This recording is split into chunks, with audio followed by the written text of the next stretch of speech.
आज के मुद्दे केवल परंपरागत नहीं रह गए, उनमें आधुनिक जीवन के तनाव, अपेक्षाओं और दबावों का भी समावेश हो गया। इन्हीं में है बाजारबाज से उपजे तनावों के बीच जीवन की तलाश, उल्लास, उत्सव और आनंद की तलाश। इन्हीं संदर्भों में समकालीन लेखिका सुनोवा वार्नो अत्यंत सार्थक हस्तक्षेप के साथ हमारे समक्ष उपस्थित होती है। सुनोवा वार्नो की 4-5 कहानियां ही प्रकाशित हुई। उनमें बार्दो और मेरा अज्ञात तुम्हें बुलाता है विशेष उल्लेखनीय है। ये कहानियां स्त्री चिंतन के परंपरागत मुद्दों से आगे निकलकर जीवन की सार्थकता, मूल्यों और उत्सव धर्म चेतना को प्रस्तुत करती हैं। यहाँ सार्थकता वैसी नहीं है कि पुरुष को सार्थकता प्रदान करने के उपक्रम में स्त्री उनके कर्तव्यों का वहन करे या स्वयं पुरुष की भूमिका में आ जाए। इनकी कहानियों में स्त्री स्त्री ही रहकर पुरुष को जो मायने देती है वे उनके स्त्रीत्व को और गौरवान्वित करते हैं। बार्दो जीवन और मृत्यु के बीच आनंद को स्थापित करती है तो मेरा अज्ञात तुम्हें बुलाता है स्त्री जीवन की रचना धर्मिता, सृजनशीलता और अस्तित्व के उस स्वाभाविक पक्ष को सामने लाती है जिसमें पुरुष का हस्तक्षेप विशेष मायने नहीं रखता।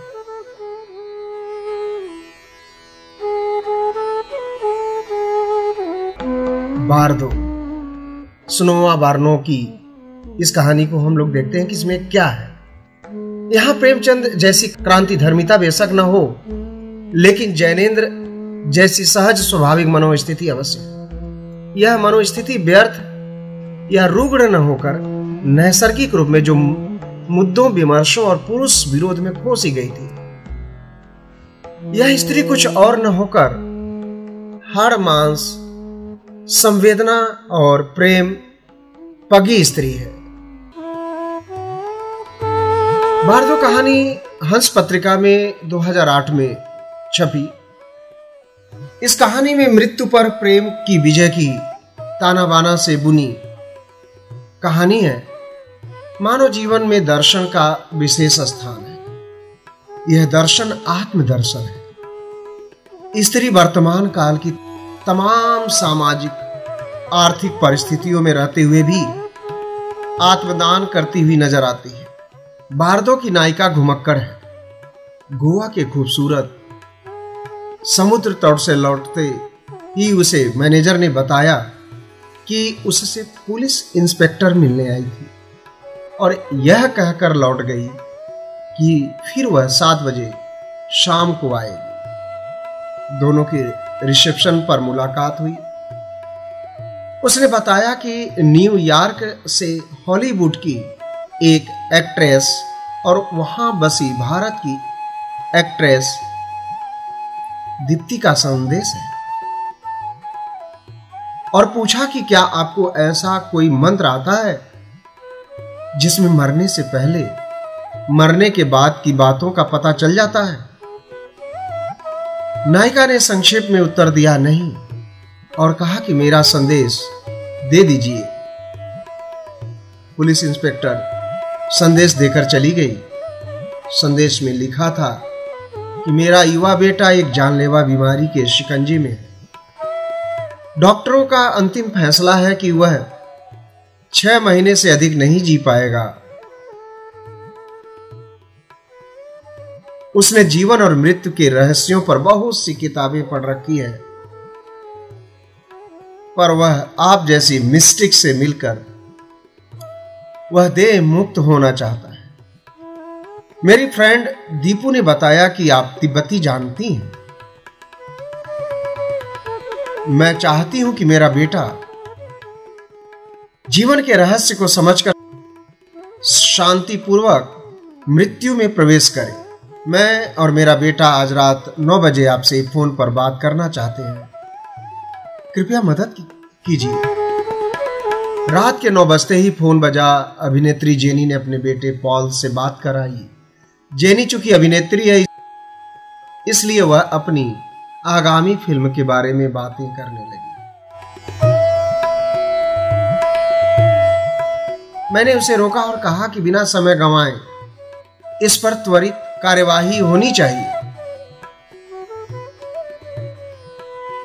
आने जाने ठहरने का सारा खर्च आपका होगा और बारदों के दौरान कोई तीसरा व्यक्ति हमारे साथ नहीं होगा। पॉल को फोन लीजिए। पॉल से बातें की और कहा कि तुम किसी अंधविश्वास के शिकार नहीं हो, हालांकि जल्दी आने वाली मौत से भयभीत हो। यह भय तुम्हारा अकेला नहीं, हर उस व्यक्ति का है जिसने अभी जीवन ठीक से नहीं देखा और जिया ही नहीं। आधे घंटे के बातचीत के बाद मैंने तय कर लिया कि इस लड़के को बचाना है, मौत से नहीं, मौत के भय से। वो इसलिए, जीवन अपरिहार्य है, मौत उससे कहीं ज्यादा अनिवार्य है। काफी संवाद के बाद मैंने उसे जान लिया था कि अब तक जो भी बात हुई थी उस पर पॉल को बोलने को कहा तो वो बोला। मैंने जाना कि मृत्यु से गुजरते हुए मुझे अपने धर्म, विचार और संस्कार में मिले हुए सारे ईश्वर, पैगंबर, फरिश्ते और नजारे पेश आएंगे और मैं उनका साक्षी बनूंगा। उन्हें सत्य या असत्य की तरह नहीं देखूंगा। अपनी अंतिम सांस को सुकरात की तरह देखना और जानना संभव है, अतः जैसा भी होता है वो अनंत होता है। मैं पहली बार उसके साथ हंसी और समझ गई कि तुम यहां आना चाहते हो तो अपनी मां से यहां आने के लिए कहो। समंदर से लेकर हिमालय तक बारदों को फुर्सत में जीने के लिए तैयार हो जाओ। 2 सप्ताह बाद पॉल अपनी मां जेनी के साथ गोवा पहुंच गया।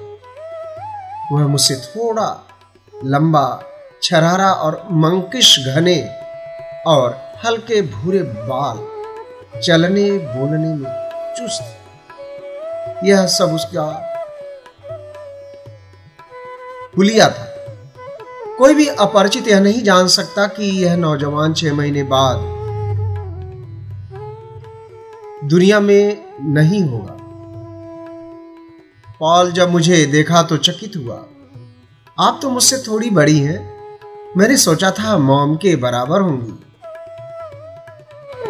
बीच पर टहलते और समुद्र में नहाते हुए मैंने पॉल के साथ बारदों की अच्छी भूमिका बना ली थी। वह बेहिचक उमंग में मेरे साथ तैर रहा था, जिससे उसकी जीने की छटपटाहट जान सके। एक दिन मैं पॉल के स्वास्थ्य की पूरी जांच कराई। रिपोर्ट से पता चला कि 4-5 महीने से ज्यादा नहीं जी सकेगा।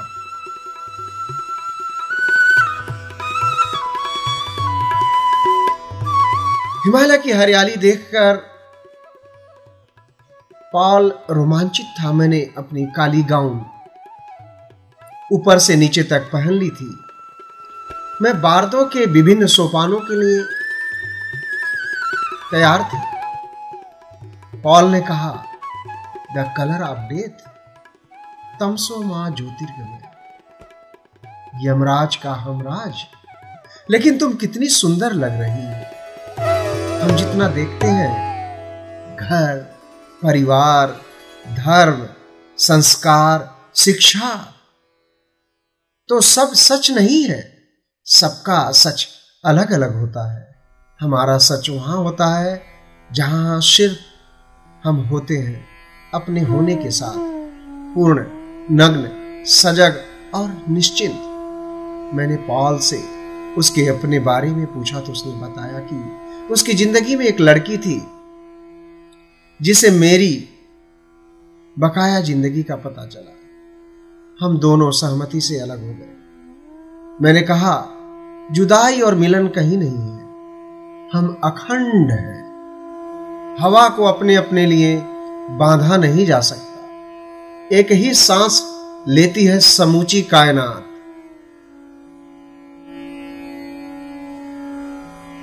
पॉल ने कहा कि उसे वह लड़की बहुत याद आती है, लेकिन जब आपको देखता हूं तब बहुत अधिक। यह नेचुरल है, उससे बचना नहीं है, देखना और समझना है।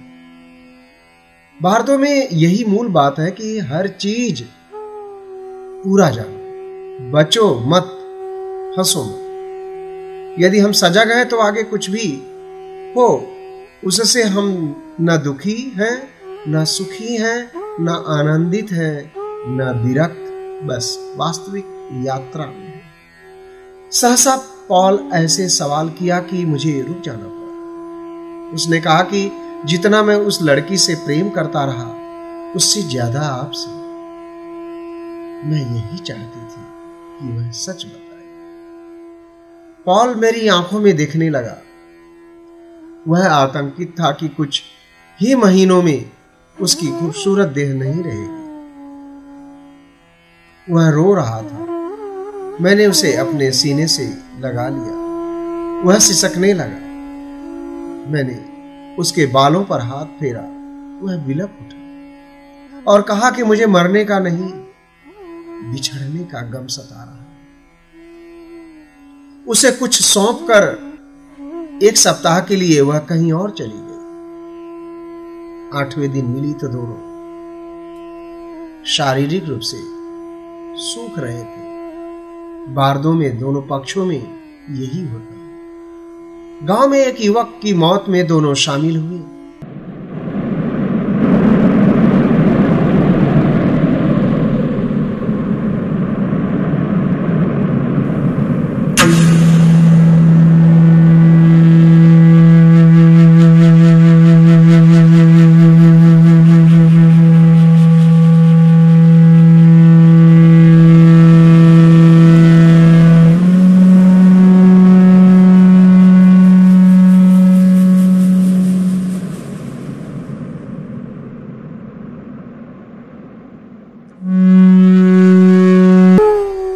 पॉल ने कहा कि उसको अनोखा अनुभव हो रहा है कि आज मैंने स्वयं को आग की लपटों में समाप्त होते देखा। शाम को टहलते वक्त मैंने पॉल को समझाया कि हम दोनों सहज ही एक हुए जा रहे हैं। यदि मुझे प्रसन्न देखना चाहते हो तो विरक्ति को तन मन का शत्रु न बनने दो। मन से काम, उसे देह और आत्मा की सेवा में लगाओ। सहसा उसने मेरी गोद में अपना सिर रख दिया और कहा कि आप जैसा कहेंगी वैसा ही करूंगा। एक बालक की भांति आखिरी सांस तक आप मुझे मृत्यु से मुक्त करना चाहती हैं और मैं आपके साथ रहना चाहती हूं। हालांकि मुझे मरना है, पर अगला जीवन आपके साथ, भाई या बहन के साथ जुड़वा होकर, अगर तुम दुनिया में पहले आई तो आपका बच्चा बनना चाहूंगा, और इस जीवन में जिंदगी मिल जाए तो तुमसे शादी कर लूंगा। अगर शादी नहीं करोगी तो हम साथी बनकर जीवन बिताएंगे। रात के भोजन के बाद दोनों ने देह और सपनों पर गहरे संवाद किया। जैसे देह अखंड और समरस है, उसे समझने के 7 तल हैं: physical, etheric, astral, mental, spiritual, cosmic और निर्वाणिक। फिजिकल बॉडी अपने सपने स्वयं रचती है, जिसे फ्रॉयड ने सिर्फ दमित इच्छाओं का सपने कहा है। इथरिक बॉडी में सपने जिस्म से बाहर जा सकते हैं। एस्ट्रल तल के सपने में हम जीवन और मृत्यु की पिछली यात्राओं में पहुंच सकते हैं। मेंटल इसमें अतीत और भविष्य में जा सकते हैं। और स्पिरिट यानी यह आध्यात्मिक बॉडी व्यक्ति और समय के पार है। यह सपने अब और हम समूची चेतना का हिस्सा हैं, अतीत को जान सकते हैं। कॉस्मॉस पर संसार के अनियत विस्तार पर होते हैं और पदार्थ भी चैतन्य और जीवंत है। निर्वाण दिए बुझ जाने को हम होते हैं, सदा नहीं होने को। रात के सन्नाटे में दोनों एक दूसरे को कि इस यात्रा के निमित्त बने। दोनों एक दूसरे को जाने। कुछ दिन बाद नई जगह पर दोनों पहुंचे। पॉल अपनी माँ से बातें करके खुश था। अब उसे जीवन और मृत्यु में फर्क नजर नहीं आ रहा था। दो की संयुक्त ऊर्जा से एक चक्र पूरा होता है, एक लय बनती है। काली माँ में एक बिजली कौंधती है जो क्षण भर में सब दिखाई देती है। दूर दूर तक हम सिमट जाते हैं, बन जाते हैं जो हमें मिला है। जैसे मिला है उसे बने रहना ही मौत है, वरना मौत है ही नहीं, एक विकास चक्र है। जो न हो तो सड़ जाए यह कायनात, एक दूसरे को समझना ही अगले क्षण पुनर्जन्म है। पॉल मेरी गोद में सिर रखकर लेटा था। सूर्यास्त अभी नहीं हुआ था। मैंने कहा कि मान लो अगले 5 मिनट में तुम्हें मर जाना है। पॉल ने उत्तर दिया, देखता रहूंगा आपको कि फिर क्या हाल हो रहा है आपका। सहसा उसकी आंखों से एक बूंद आंसू मेरे माथे पर जा गिरा। उसने कहा, पॉल प्लीज मत मरना, मेरे लिए जी लो, मेरे लिए जी लो इस बार बहुत सा। पॉल ने कहा, कैसे टाल सकता हूँ आपका कहना, मगर ऐसी मांग न कीजिए जिसे पूरा न कर सके। वैसे एक तरीका है उसे कहने। मैंने कहा, उल्टा बार दो पढ़ना शुरू कर दो। हम खूब हंसे। वह हंसते हंसते रो पड़ी और कहने लगी, I really love you Paul, please don't take it is a common expression. कोई जुदा नहीं कर सकता हमारी खुशबुओं को, रहे न रहे हम महका करेंगे, बनके करेंगे, बनके। माँ आने वाली थी। पॉल को अपनी माँ के साथ लौटना था। उस दिन अचानक सेना के कैंप पर आतंकियों का हमला हुआ। पॉल की तबीयत सहसा खराब हो गई। हमें विदेशियों के कैंप में पहुंचाया गया। पॉल जेनी के साथ न्यूयॉर्क चला गया। मैं सदमे में थी। नींद भूख सब छूट गई। शरीर सूखने लगा। मेरे स्वास्थ्य को देखकर डेजी ने डांटा। सहसा बाहर एक स्त्री चीखी, प्लीज लेट मी सी हर। बहुत दूर से आई हूं। उसके बाद कहने लगी, जितना प्रेम तुमसे मिले मेरी हालत